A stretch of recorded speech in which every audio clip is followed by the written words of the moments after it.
Smile in your face, stab you in the back. I'm surprised I found space. Feds trying to build a case, put me in the clink. I just poured an 8, I'm trying to take away the pain. You used to be my dog. Thank you and welcome to the first episode of Good Game Alert. So just like anything in life, there is this opposite, right? And the opposite in lives are there's tall, there's short, there's skinny, there's wide, there's dark, and there's light. So the reason why we came up with this name, Good Game Alert, because there's also bad game, right? And a lot of people who are susceptible or have a propensity or have a defenselessness in terms of being open to bad game. And what do we mean by bad game? Like a quick fix, you know, how to make $100, $1,000, or $10,000, right? So what we're trying to do is insert all the right nuggets into a person's life and into a person's mind, into a person's atmosphere and their walk of being with good game. We're going to give you good game here on this particular episode. So we want to just say thank you for joining in. My name is Will Jimerson, or Willard Carl Jimerson Jr. I am from the Central District, but I'm definitely a representative of Seattle. And today we have a wonderful guest. This young man by the name of Leontai Berry. We call him Tay, affectionately, you know, young bro. Just somebody that's been very, I would say, very diligent in your ability just to grow, you know, as a person, as an individual, you know, from knowing you for the last few couple years. And do you want me to get in how I met you? Is that okay? I don't care. Okay, well, how I met Leontai was a few years ago. Two young men that were in conflict, and feel free to add any other colorful details that I may have missed out in my expression of that our meeting with each other. Two young men that were in conflict, and they had been in a situation where, you know, bullets were exchanged. Like, it was very serious, right? Two young black men whose lives were at stake and at risk. And one of those young men who knew me reached out to me because he knew that I knew the other young man, and he seen me in close proximity to that young man. I either took him to the gym or something like that, and he was like, "Hey, I'm beefing with this guy, and I would love if you can intervene." And so I did that. We intervened. The other young man, it was a lot of not openness to be able to sit down and have a mediation. On both sides, right? You know, the other young man reached out for me to do that, but then the other man that I reached out to, he wasn't really truly open, but he respected who I was, the platform that we was trying to provide this mediation on. And so when it got close to us getting to the mediation, they was kind of ready to back out. We was going to an undisclosed location, as well as nobody wanted to show up by themselves. They wasn't comfortable. So we did make some amendments. We made some modifications and said, hey, you can bring one person, and there will also be a pat down before you enter the vehicle, right? We did all the necessary stuff. And also we was confiscating your phones because we didn't want nobody to show up to the particular location, and then you drop your location to somebody who might be waiting on the other end. Then they show up, and then all of a sudden we're dealing with more than just a mediation. So we did all of the technical things, the personal things, to get us to a point where we can have this conversation in hopes to spare and save some lives where gunshots had already rang in exchange with these two young men. And so one of the young men brought his mother, which I thought was a wonderful, great sign of an olive branch, if, you know, for the lack of a better term. If I'm going to come to a circumstance where I'm mediating and I'm able to bring someone, he brought his mother. So that said a lot about where he was at and where he was ready to take things, and not be in this constant effort or dialogue of conflict, right? And then the other young man brought you, right? You showed up. I mean, how tall are you? 6'5". 6'5". You're 6'5", and how much did you weigh back then? Like 240. 240. So you're 6'5" and you're 240. So we have this big youngster come in with this other youngster. He's 6'5", he's 240.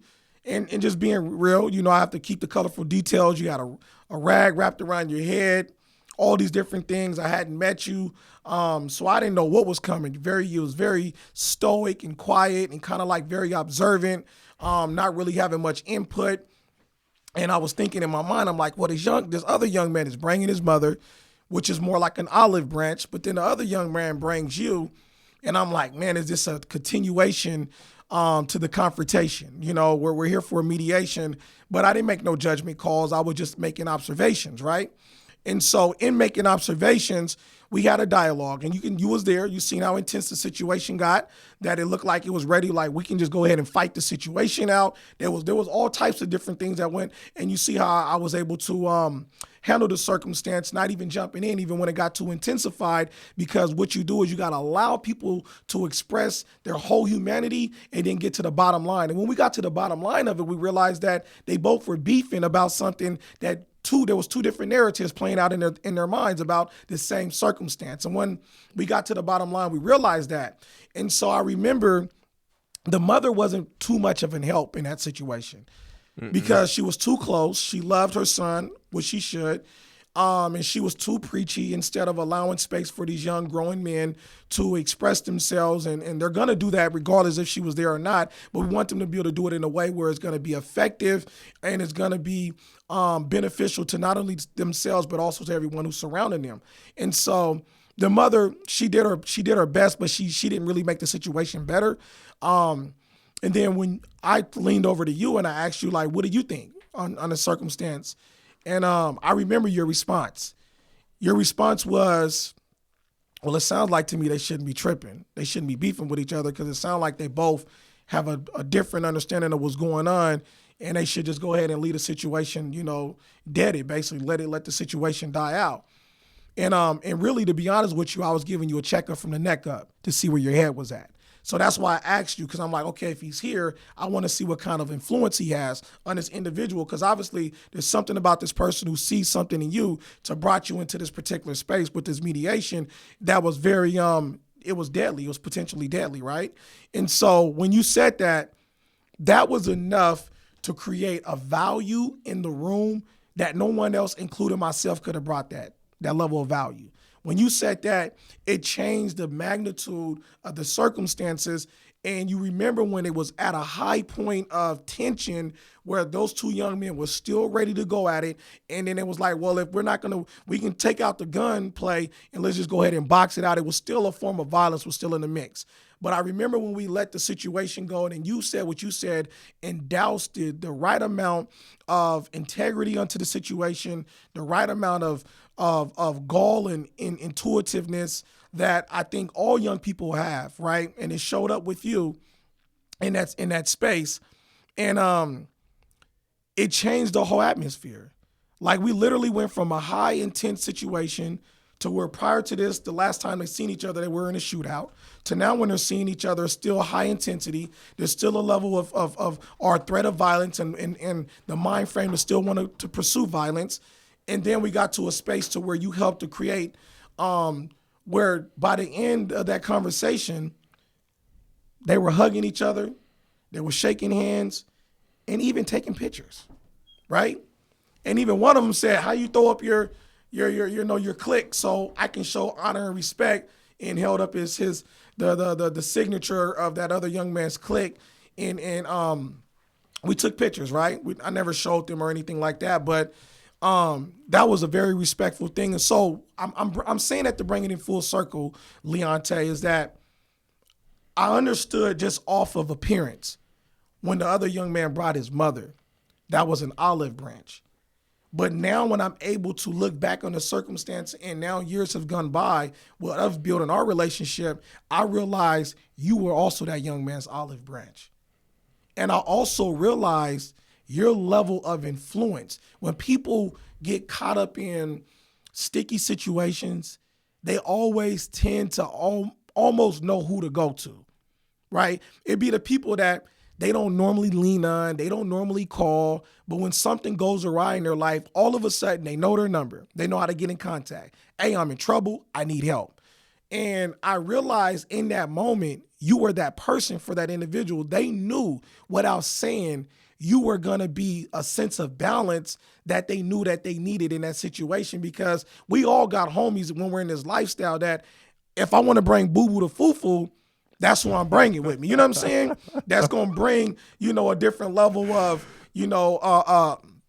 more relevance of ignorance to the situation, for the lack of a better term. So I just wanted to highlight that, man, is that, we had this 6'4", 6'5" young man, 240, come in and with a rag on his head, and you can easily have a wrongful depiction or understanding about who this young man is. And then when you open up your mouth, I swear it was poetry, and it changed the magnitude of the circumstance to where a few years later we can be honest and say that preserved the lives of those young men because they're still here, and obviously things could be better. We know things don't change overnight, but because of that, they are still here, man. And I appreciate that and I value that. So with no further ado, man, I want to give just a warming introduction to who you are. This is Leontai Berry. He's a youth advocate. He's involved in many other different things that I've engaged in terms of different programs. I don't like to really say programs. I'd rather say transformational processes, because programs, in my opinion, are designed for people to fail. You either qualify to get in a program, or you do something that you get kicked out of the program, or you don't qualify to get in the program. But this thing is a process. And what I mean by a process is like life or a family member in the institution of a family. You don't get kicked out of that, right? You don't, just because you turn 18, you don't stop being somebody's son, brother, uncle, whoever. You're still a part of that family. And so we're still going through this process, and we're looking to make this as transformational as best as possible and least transactional as possible, right?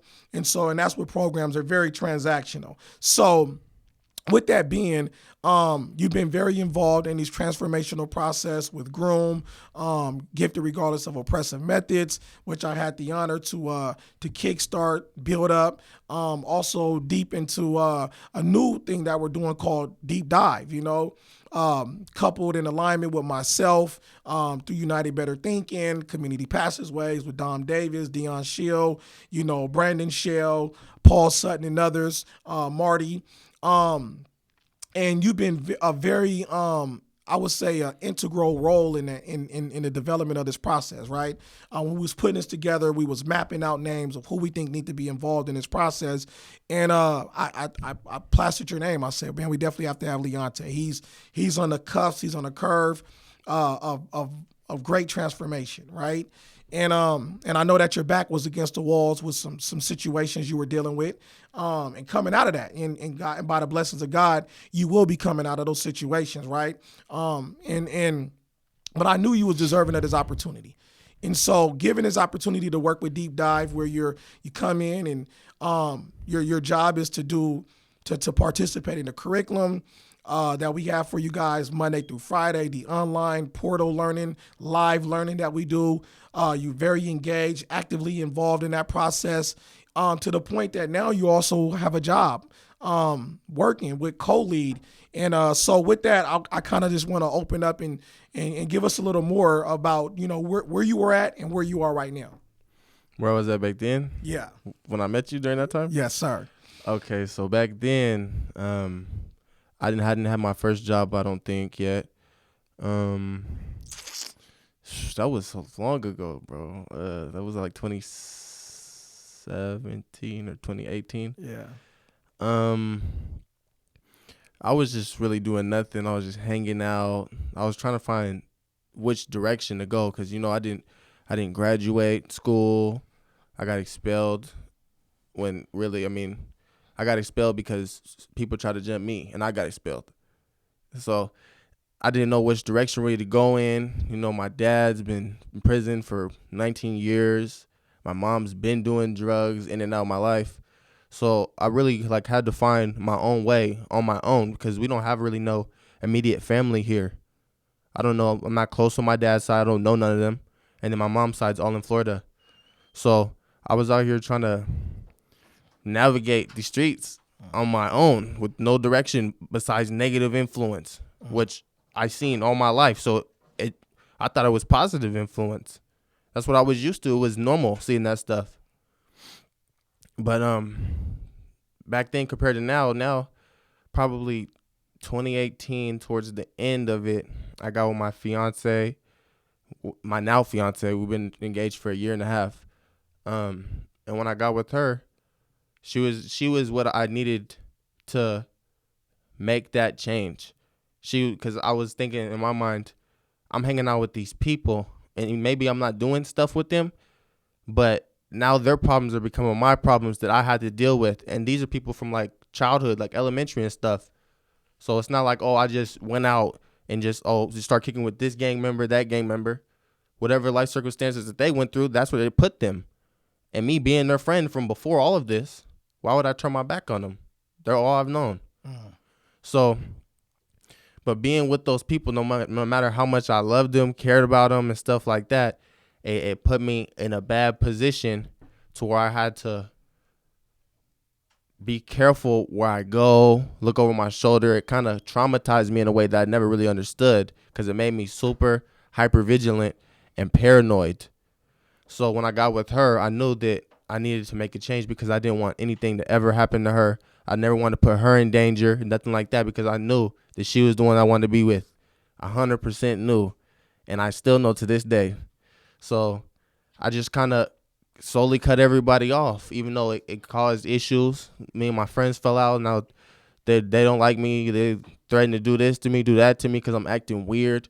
But at the end of the day, I mean, getting with her put me all the way on the right path, as in I got a job, and I got a great job with co-lead. I mean, I had a nice little steady paying job back then. I got it through you guys with Allied. Yes. Back then, but this is way, way better since I met her. It's way better. I just stay out the way, just stay with her like 24/7. Like, I don't have no friends, like friends anymore. She's like my best friend. I do everything with her. I might go on a double date with some of her friends or something like that. But other than that, I just be with her all the time. She's the one that helped me make the transformation. So with this new co-lead job that I'm doing, it's an intensive outreach responder. So we're not the same as lead. We're a separate model, and we've been applying our model based around the COVID virus specifically. So with this model, we've been outreaching homeless people at the Burien skate park, the Daughtery Park over there. We've been taking jail releases and putting them in hotels, as well as homeless people, sheltering and placing them, and then outreaching them and providing them with wraparound services. Every day there's 2 shifts. It's the 8 to 4:30 shift, and then the 8 to 4:30 shift, and the 2 to 10 shift, I think, 2 to 10. But we meet at shift change at 1, so there's always staff on site checking on these people, making sure everything's okay. And so far, we haven't had nobody fail out of what we have them enrolled in. But I like what you said about the transitional process, because I think that we need to use. I'm gonna put that out there into the atmosphere to be used, because I like that. But yeah, that's what we've been doing. Just connecting with the Burien Police Department and seeing who they refer from the park to who they think is like priority. But really, they just want everyone to be sheltered in place. They don't want nobody out in this virus. Yeah. Man, as I sit here and I listen to you, I can't lie, my mind kind of drifts a little bit, right? Because I'm just looking at where you are and where I first met you. And we done had many different interactions since then, right? And many conversations, right? Hundreds. You know, and I literally, like, I got to hold back tears, because I'm listening to you and seeing how you're showing up in life and making a different impact, right? Because when I first met you, you weren't a father, you know what I mean? Now you are, and stepping up graciously to that position as well. And I'm highlighting this as well because you brought up your father, and you brought up the fact that he's been incarcerated since, how old were you? 1.5. Since you were 1.5. So your father's been incarcerated for how long now? 19 going on 20 years. All right, for almost 20 years now. And I know your father, because, you know, we come up together, and I also know him from being in those circumstances myself, you know, and have a relationship with him, and also receive calls from him, you know, from time to time. So how has that impacted you in your role as showing up as a father? It really, from him, it really hasn't, because me and him's been close this whole time. Like, he never left, even though I've only known him inside of prison. I don't know how, but it is just like natural with me and him. But I feel like my relationship with my mom has affected it a little bit, because me and her has never been close, ever. Never, ever. I have like one good memory with her ever in my whole life. And it affected me with my kids in a good way and a bad way, because I know that I'm never going to let them go through that, ever, ever, ever. I'm always going to be there, 100%. But I feel like dealing with all the pain that she caused me and the way that she made me feel, now it developed this kind of trauma that I have, to where it's easy for me to not feel things that normal people would be like, oh my God, I'm so sorry about. And it like made me numb. Like with all the shootings and stuff that I hear about, it's like I always, it's never ending. It's like I hear someone's like, oh, did you hear about the shooting? I always hear about a shooting. I don't feel no way about it. It always happens. Like my great grandma just passed away. I didn't feel no way about it. And me and her wasn't on bad terms or anything like that. It's just all the stuff that I've been through. It just made me kind of, I don't know if it's like a coping mechanism or what it was, but I just don't feel no type of way about it. Yeah. So I'm trying to show up for them as best as I can, emotionally, and really truly sympathetic and not fake. So I mean, that developed dealing with all the stuff that I've been through. Yeah, it's kind of a numbness. Leontai, man, you said some very insightful stuff, right? You shared the fact that you're even thinking about where is this coming from in terms of the space of why you might be feeling numb, and you mentioned a thing called coping mechanism, but you also mentioned a sense of familiarity around just losing folks, right? So I just want to ask you, like, have you lost individuals personally that you know to gunshot violence? Have you been a victim or a perpetrator to gunshot violence? And what's the impact that's had on you, if any of those are true? My cousin was murdered 2019 of December, I think, or August 2019. I can't remember. I've been shot at who knows how many times. I've seen someone shot right in front of me, like from this close almost, in a public area in the daytime. But none of that really traumatized me besides being shot at. That made me, it made me feel crazy. It's like, man, I can't just keep getting shot at. Now I'm scared to go here, scared to go there. Everybody I talk to, I'm like, who's with you? Who's down there? Who's down there with you? Who are you with? I don't, man. I always had to stay protected just in case when I'm going to my close friends. I can't trust you guys. You guys is, man, I don't know. It's a crazy feeling to not be able to trust your own family, friends, stuff like that. Feel like you can't trust nobody. It's crazy. Yeah. And that's a hell of an impact, right? And I've noticed that even with you, even with me, you know, the lifestyle that I lead and the things that I do, you're always asking, like, who's gonna be there, who's there, right? And I've noticed that. I do that because you never know, because I'm not with you 24/7. You never know a situation. You might know somebody that don't like me, but you don't know that they don't like me because you don't bring me up. Mm-hmm. And then I just come around, and then boom, I can't protect myself, nothing, and I'm done. Yeah. And I'm bringing that up because I'm highlighting and emphasizing the fact of this residual trauma that that young folks are reliving. Like, right? You're like, you shouldn't have to be in that space, right? If it's an enjoyable environment to show up to, then you should be able to show up there and enjoy it. Regardless of, and it saddens me because I understand it. I don't question it. I don't be like, why are you acting like that or whatever, because I know for your own safety and your own procedural protocol, these are measurements that you need to take. And I understand that from my exposure to the lifestyle overexposure. You know, my overexposure to being incarcerated or whatever. There's certain trauma that we bring and that we embody from those experiences that I understand it. And so I work with that. You know, I'm conscious of it, and it's it does impact me in a way where I'm like, I don't want my young folks to have to walk around on high vigilance. And I've seen you even in my own car where we're driving and you're not relaxed. Most, you know, there's in the very beginning, I've seen you moving around, you know, looking back and forth. And, you know, if we're at a stop sign or a stoplight or whatever the case may be, I still do right? that to this day. You know, hoodies on in the car, and you know, and so I just think about those different impacts that it's had on, you know, young folks. But I'm glad you're able to still say, I'm willing to do something to make a change. I'm willing to not just be stuck in that. And my question before we even get to this question of what kind of things are needed and what's necessary to help you do that, but I want to ask you a question prior to that one, is when you're talking about losing your cousin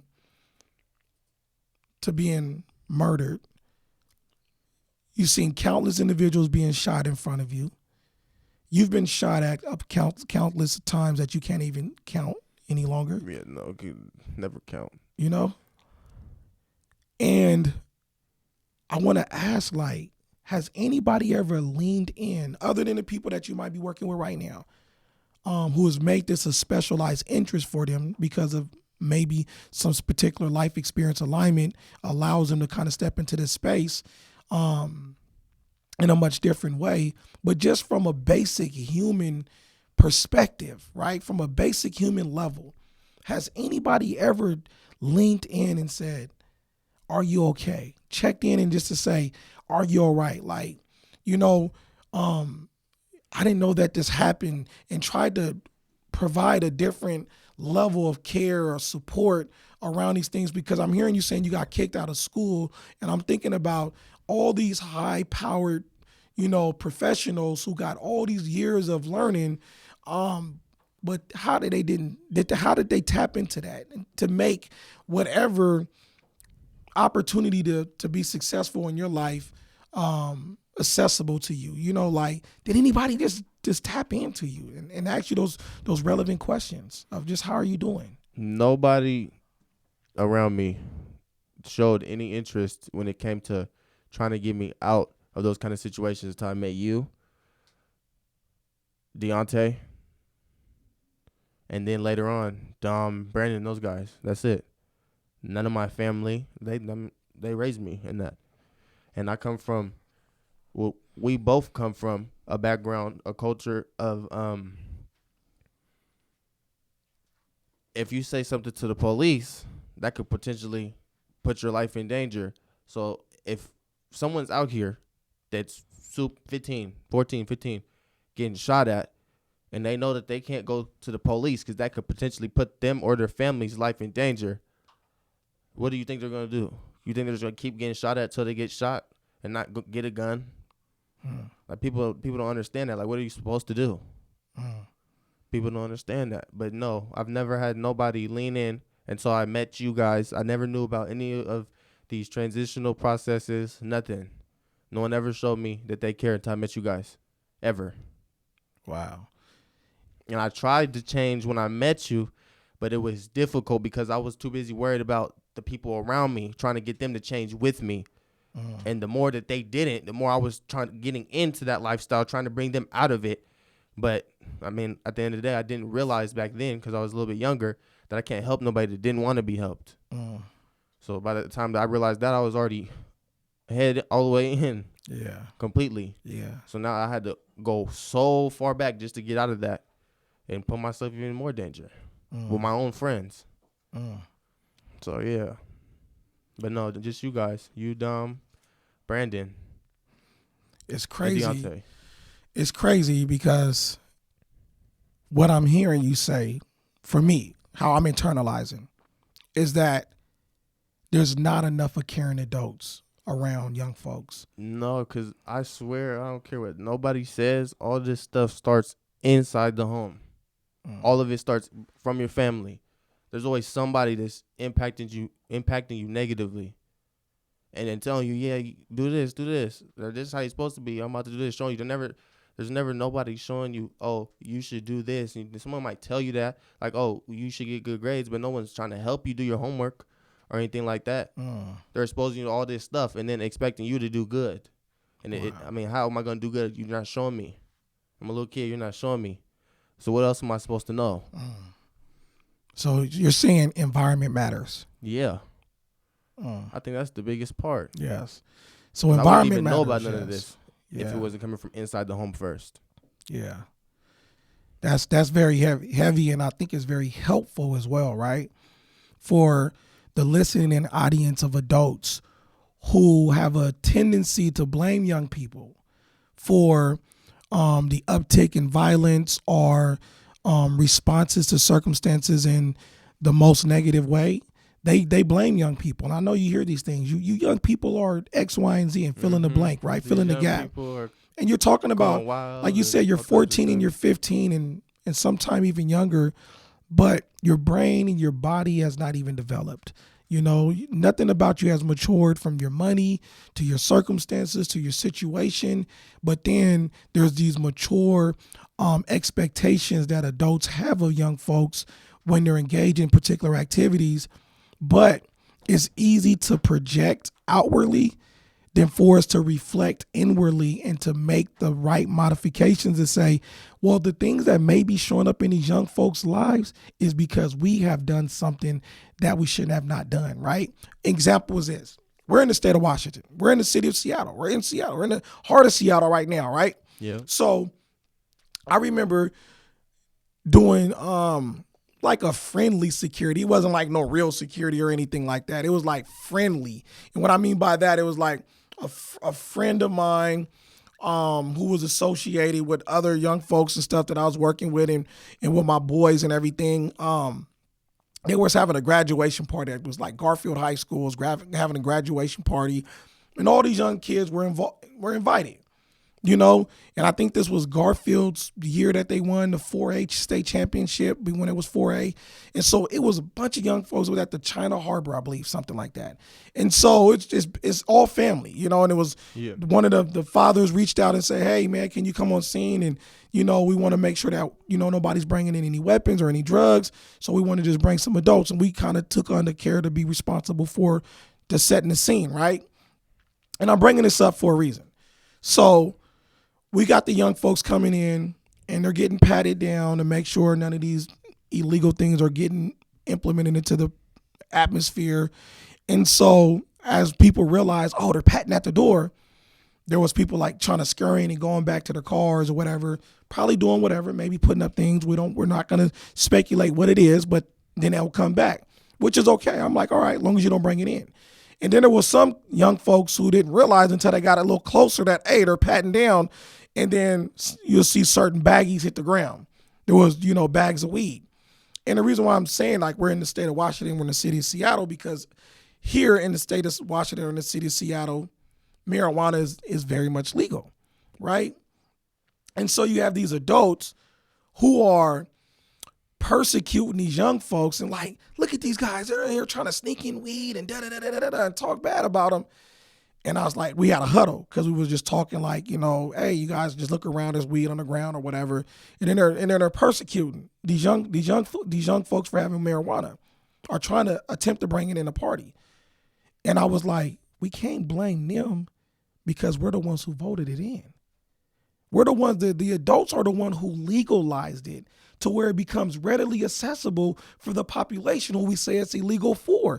And it's legalized not for medicinal purposes any longer. It's legalized for what? Recreational, right? And so you created this standard that said it was okay to utilize. So we are upset with young folks because we have exposed them to things that they shouldn't be exposed to. And on the account of our part of not being responsible, it has created an irresponsibility in terms of the reaction of the young folks that are looking up to us or engaging into this process or this environment that's being created for them.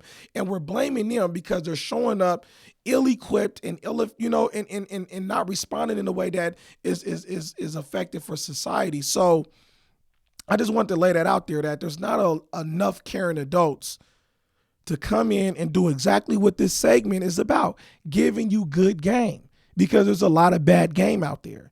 And a lot of people are susceptible and vulnerable when they come from a particular lifestyle where they're strapped poverty, into poverty, and want to come out of these conditions, and you give them a quick fix to change that situation almost overnight. They're going to be willing to accept that. But they don't understand that quick fix of getting that hustle is right here. It's very much in the beginning. You get all what you want up front for a quick period of time, then you get all of the negativity, all of the browbeating, all of the heavy impact for a longer extended period of the time on the back end. But with the things you're doing right now, taking a different direction with your life to say, I'm going to take advantage of the opportunities that are being extended to me. I'm going to hold on to them, and I might struggle in the beginning, but it's the opposite. That struggle is going to be very small in the beginning. You're going to go through a period of a few months, maybe even a few years, who knows?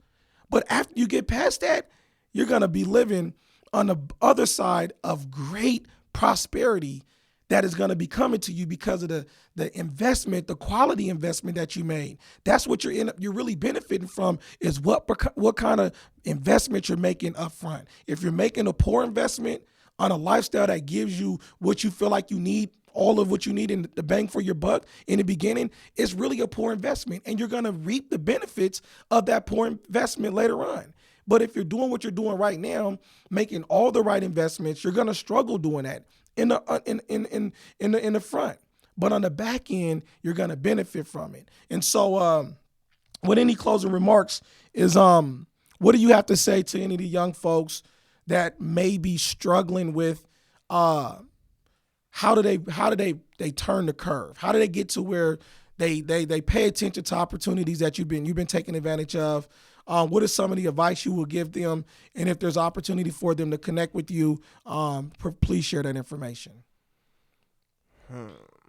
Advice? I mean, I guess it really depends on what stage they're at in their life or what they're experiencing in their environment at this moment right now. If it is where I was when I met you, try to stay close to somebody that impacts you positively as much as possible. That way that you can kind of get that energy around you and continue to have different options and job opportunities and things like that. Because you guys, when I met you, I got a job like it was nothing. But with community passageways, I think a lot of people should come and learn with them. And with Groom, what other organizations is good? That might be it. But look for a job with the PDA though. They're cool. But yeah, man, just stay away. Don't let friends that you care about that are doing negative things drag you down trying to save them. You got to save you first. You can't save everybody. You got to make sure that you're good before anything else. Because if you can't even help yourself out, you definitely won't be able to help anyone else out. Out of the mouth of babes, right? All this wisdom. I appreciate you coming on this segment, this very first segment, man. And, you really opened up the door, kicked the door wide open. We want to make sure that we had a voice that was relevant from the generations that are currently being impacted, by a lot of uptick of gun violence. And I know that even a week ago, you called me about a friend, who was in a hospital due to gun violence. And so, it's relevant, man, that we have you here. And as well as, before really signing off, we talked about the content, that you're experiencing with Deep Dive. It's one thing for us to, I would say, connect you to something externally that has value, like employment or housing. Those are great things. Everybody needs those. Those are necessary, necessities of life, right? Shelter, food, clothing, and all those different things. But also, in order for you to take advantage of those external valuable opportunities, I really believe that you have to build up the intrinsic internal value of people.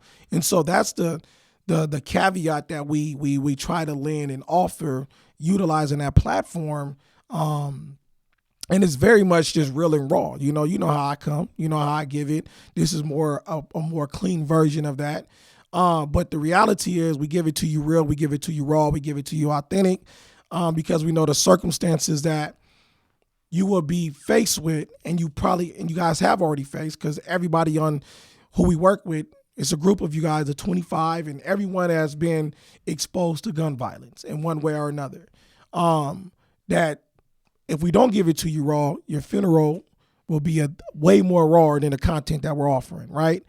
Or your jail sentence or your jail term will be way more raw than the content that we're offering. And so I want to make sure that we give it to you so real and raw that we shake up your core, that we don't have to ever experience somebody giving you eulogy to an early demise, or you hearing the echoing sound every time you hear a door shut. It reminds you of a cell because you've been incarcerated for so long, right?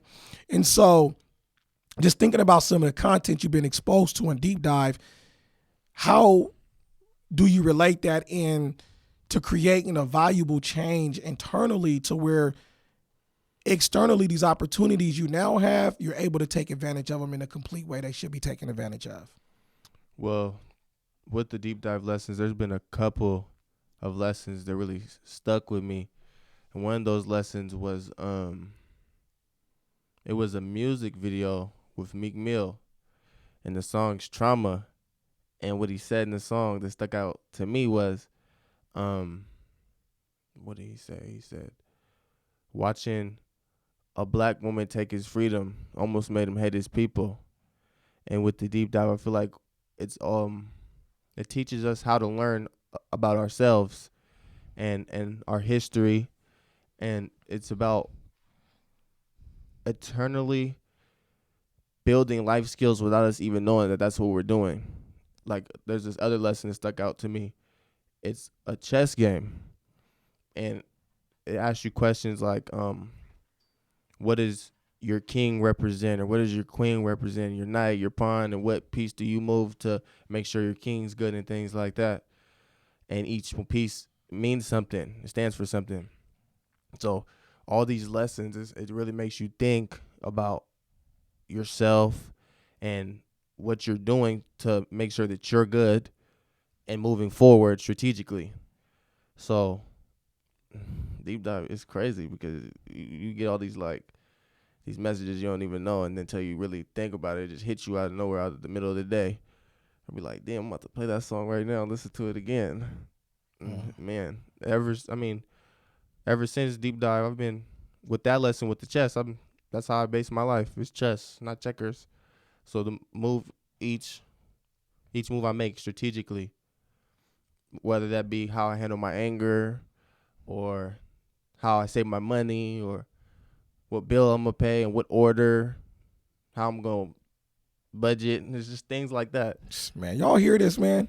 Do you guys hear this? Do you guys hear what he just talked about? It allowed him to strategically develop how he manages his anger, how he manages his finances, the order of which bills he's going to pay. Like, just think about that. Like I told you in the very beginning, you're going to go through these struggles, but because you're planting the seeds and making the right investments, you're going to benefit from them in the long run, bro. And I appreciate you being on this segment, a Good Game Alert. Is there any way that the people can contact or reach you if what your information, you want to put it out there? Yeah, you guys can email me. My first name is Leontai, the letter D @gmail.com. Yeah, that's it. I can't give you the number. It's over for that. That's good. That's you guys can hit me on that, though. Yeah, thank you, man, for being here. We appreciate you, man. You are a valued guest, and as we push things further forward, we would love to have you back, man. Peace and love. I look forward to coming back.